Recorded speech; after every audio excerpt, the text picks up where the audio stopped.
So let's begin. Good afternoon. My name is Luis Felipe Arias Oscun, and in today's interview, I am with Mr. Duque.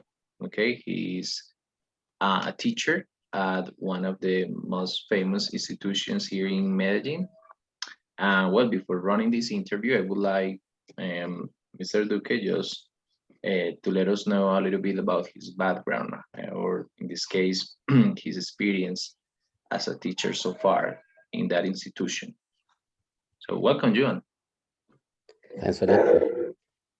So let me start by saying that I've been working in Camille for about 16 years. That's like the recollection I have. Like many of the teachers there, I would say all of them right now. I finished my studies there and have been, improving my English teaching there. Right now, I'm in charge of the B2 level, and I'm working like with four groups at this moment.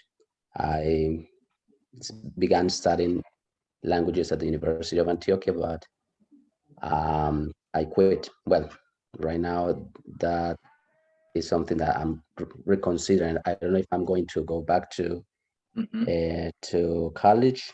Mm, for many issues, there are many things that I was not comfortable with. So Hmm. let's see what happens later on. So that's like a little bit um, of a background. All right. Thank you so much, John. Well, now I'm going to ask you a few questions. Of course, this is an interview that I got to run for the course Teaching English to Children, Students, Children, Adolescents, and Adults. Okay, and well, we're going to have around 5 to 6 questions, and I just want you to answer them as honestly as you can. All right. So the first question is this one. You know that interaction has changed immensely since the current pandemic situation. So, what do you think is the best platform when speaking about teaching and learning processes, so students can keep on learning? In this case, a new language. Okay, well, let me start by saying that I began using Skype. It was kind of difficult to use at first, and I actually um, find myself, trying to solve many issues that came up when I was teaching the class. So I moved to Google Meet. Hmm. Uh, so let me tell you like about a little bit about the pros and cons that I found on Skype. Hmm. One of the things that I didn't like about Skype is that I had to, silence the microphone oftentimes because I'm teaching classes in a noisy environment. There's a Hmm. dog in my house. There's a baby. So there were times when my baby started crying in the middle of the class. So I had to, press the mute button. Hmm. And then when I came back to the call, well, when I wanted to unmute it, people didn't listen to me. People were not listening to me at that moment. I mean, they say, "Teacher, are you speaking?" Or "We cannot hear you well." So I found myself leaving the call and coming back in order to sort that thing out. So Hmm. I didn't like that about Skype. And I also found it that it was like difficult for many students at first to get acquainted with it. I'm talking about beginning a call. Many people wouldn't like find the way to access the code. Hmm. Mm, but the good thing, the bright side of Skype is that you can record the classes, so students can listen to the class when it is over, or if somebody misses the class for any reason, they have the chance to watch the class again. So that's like what I didn't like about Skype that much. And there's one more thing, and it is that I don't know why, but it seems as if I don't know, like as if it didn't. I don't know if it is my impression, but when I began working on Google Meet, I didn't find so many issues regarding connectivity. It was much easier when I was once I was in Google Meet. There were not many interferences. Okay, Then, so as I have my courses also, I work freelance, so I have some courses with B2 plus and C1 levels. I began working on Google Meet just to see if I felt more comfortable with those. And so far, I've been working with Google Meet, and I'm really happy with it because these problems I was talking about before are not present anymore. Oh, And mhm. for me, privacy was the most important thing. So I can turn off, well, not turn off, like mute my microphone every time I want, and it is easy to to share, um, to present the images, videos, and everything. Okay. I haven't had any experience with others. I think that we're just beginning to discover this world of technology.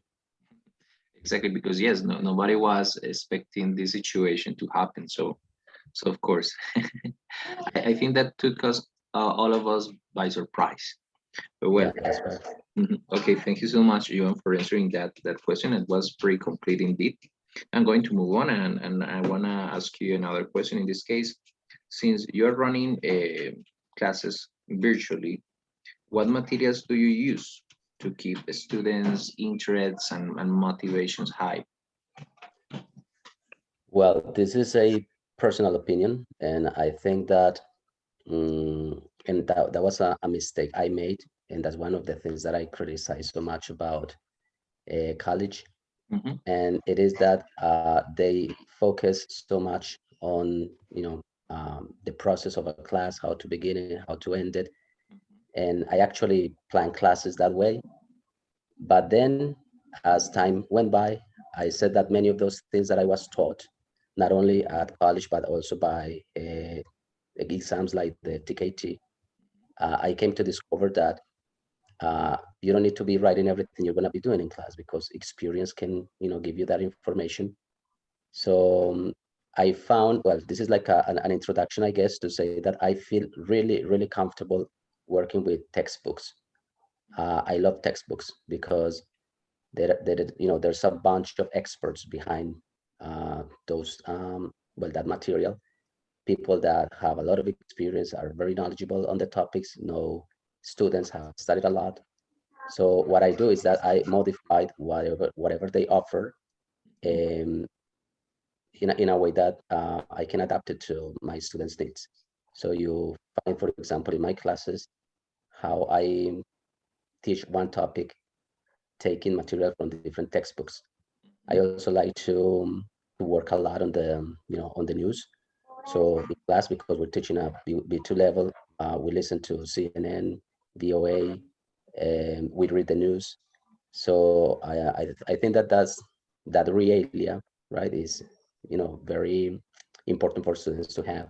Right now, something that we did was also watching series in class, like 15, 20 minutes. Is much more difficult now that we're working online, because we don't know if students are actually paying attention to those. Hmm. But that's also something that I like to work with a lot. I haven't dared to do it in this type of classes. That has been a challenge, but that's basically what I like to do when preparing my classes. Okay. Well, thank you so much. Very good.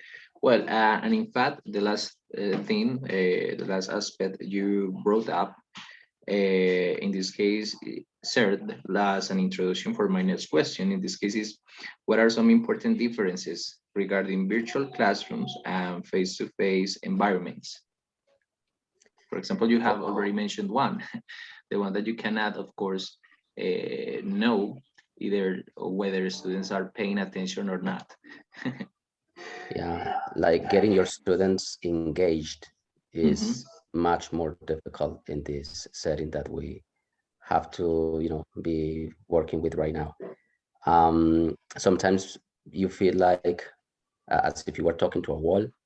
Um, there are many times when students are not paying attention, no matter how interesting the topic can be, and that's kind of disappointing. Um, and at the same time, sometimes you get kind of annoyed, so you need to be able to control that. So that's like, for me, the main downside. that it is really, really difficult to get your students engaged. If a Mm, student just doesn't want to answer or take part in an activity, they can, come up with any sort of excuse and they are not going to participate, and that's it. mhm, While they are I mean, whereas being in a classroom, giving us that chance of, being in control, you can like manage the different situations that take place in a class better. You have this, personal connection with all of them. mhm, So that's like the main difference for me. But on the other hand, Mm, I also, witnessed how there are people that are, increasingly getting more acquainted with this mode of study, mhm, and they are getting more comfortable as well.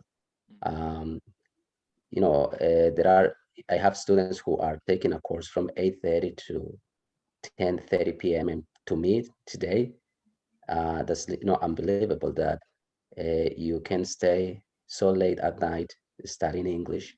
mhm, I didn't think that was going to be possible, and this is one of the things that, this mode of study has sorry about that, brought brought about. mhm, So I don't know. I don't know like what else I could say about that. I think those are the main two things. mhm, Finally, I would like to add this.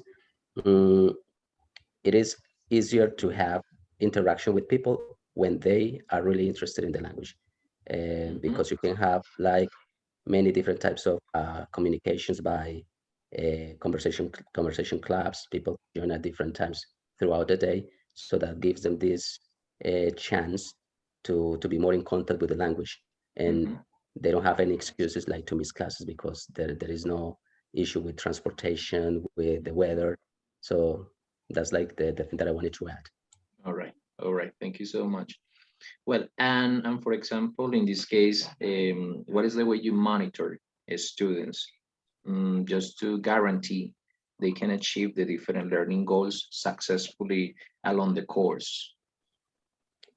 Speaking is the best way to do that. I mean, we have tests. In fact, in Mhm, the bit level in Camille, we have a test every week, mhm, but that's not what ultimately tells me how much prepared a student is. When we have these interactions in the different classes, mhm, uh, you get a sense of how much they are making progress. For example, the mistakes that they make are give you a very good picture of like the process that they are going through. A student who makes the same mistake over and over throughout the whole mhm, semester is telling you that haven't gotten a grammar topic, or they when they speak using the same structures and the same expressions, you know that they haven't actually been incorporating the vocabulary that has been taught in class.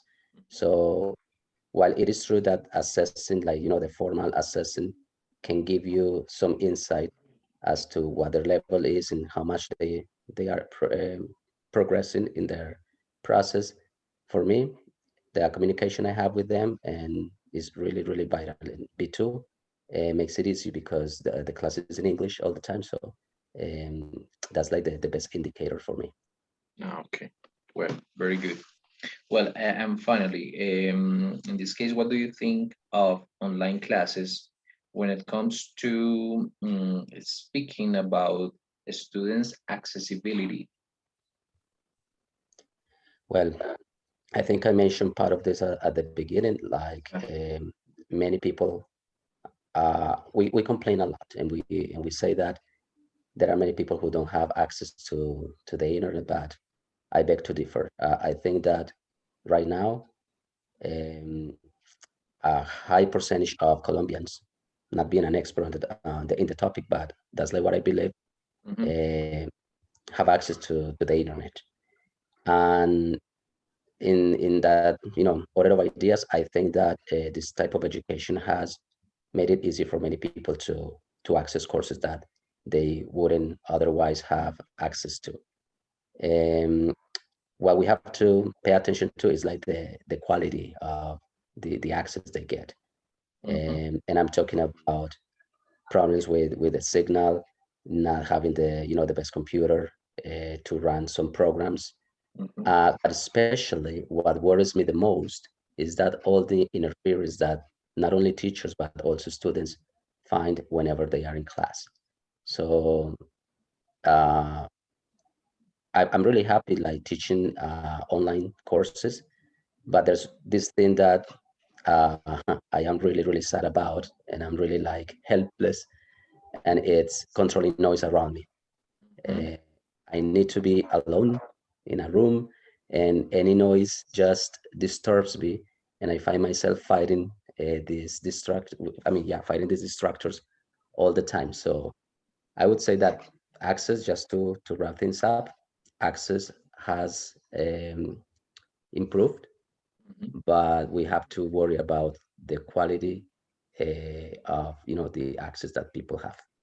Okay. Well, I think that's all. Thank you so much, Joan, for being here in this interview and for helping me out with this tax. I really appreciate that, my friend. Just have a pretty nice day and take care. My pleasure. I hope I hadn't beat around the bush that much today. Okay, Johan, bye bye. Take care so much and thank you. Okay. Thanks again. All right. Care.